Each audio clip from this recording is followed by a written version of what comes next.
ମୁଁ ଇଟାମାଟି ବସଷ୍ଟାଣ୍ଡ ସଭାପତି ରଘୁନାଥ ବେହେରା ତାଙ୍କୁ ଅଶେଷ ଅଶେଷ ଧନ୍ୟବାଦ ଏବଂ ସବୁରି ମୂଳରେ କରିଥିବା ଲୋକକୁ ଧନ୍ୟବାଦ ଯିଏ ସରପଞ୍ଚ ସବୁ ଲାଗିକି କରିଛନ୍ତି ଏବଂ ଦେଇଛନ୍ତି ଏଠିକି ଦାନ ସ୍ୱରୂପ ମାଗିକିରି।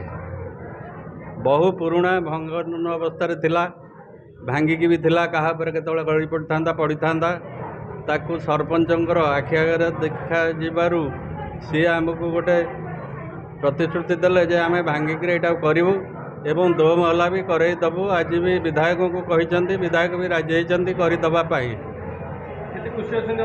ଅନେକ ଖୁସି ଅଛୁ ଆମେମାନେ, ବସଷ୍ଟାଣ୍ଡ ବାଲା ଖୁସି ଅଛୁ ଏବଂ ବଜାର ବାଲା ଇଟାମାଟି ବାଲା ବହୁତ ଖୁସି।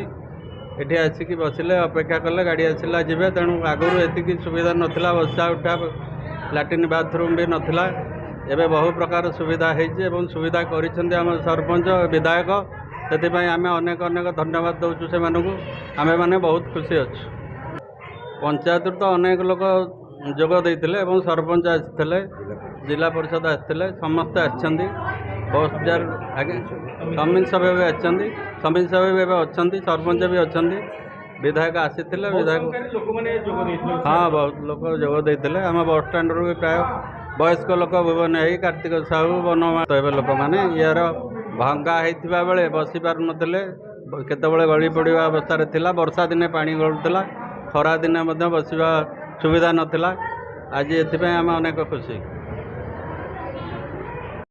नमस्कार, मु इटामाटी पंचायतर मिशन शक्तिर सेक्रेटरी प्रतिमा बाई।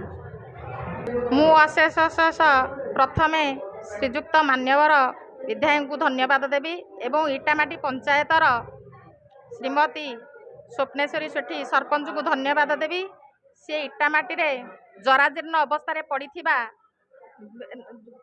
विश्राम गारटी की आज उद्घाटन कर।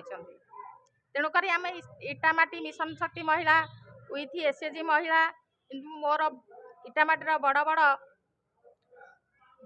वयोज्येष्ठ लोक मानू समस्ते खुशी अच्छा, बहुत लोक उपकृत होती। आज्ञा आम जो बाहर छिड़ा होइथिलु वर्षा बेले आसला बेले जराजीर्ण अवस्था पड़ा, भांगी भुजिकी पड़ा, बर्तमान आम टे मुंड गुंजिकी छिड़ा हो पारू इटामाटी बसस्टाण्ड बोली।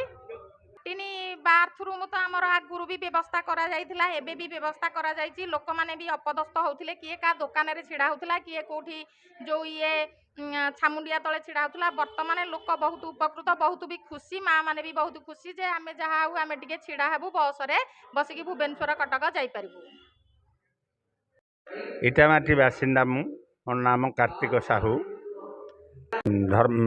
यात्री विश्रामागार उद्घाटन करागला ये आज ये नुहे, ये बहु दिनर कथा। 1967 मसीहारू से घरटी थिला बापूजी धर्मशाला। सार पांठि सेठी वर्तमान यात्री विश्रामागार इटामाटी बस स्टाण्ड रे करागला। से जराजीर्ण अवस्था थिबा हेतु तार पुनरुद्धार करा जाई वर्तमान इटामाटी बस स्टाण्ड रे यात्री विश्रामागार करागला। एठी 40-50 खंड मौजार लोक इटामाटी उपरे निर्भर करती। एठी स्टाण्ड, एठी व्यवसाय केन्द्र, एठी कॉलेज, बहुत यात्री एठी आश्रय नियंती एवं सर्वसाधारण रे उपकृत हो पारे एवं काम लगी पार। तत्वावधान रे से यात्री विश्रामागार उद्घाटन करागला। इटामाटी बोले आम अंचल गोटे व्यावसायिक केन्द्र स्थल। यू जी जो भुवनेश्वर जातु, एणे बरगड़ पश्चिम ओडिशा जातु, एणे गंजाम जातु, जेकोसी जगह गले इटामाटी उपरे 50 खंड ग्रामवासी निर्भर करुँच। यू ही गमनागमनर सुविधाटी थाए।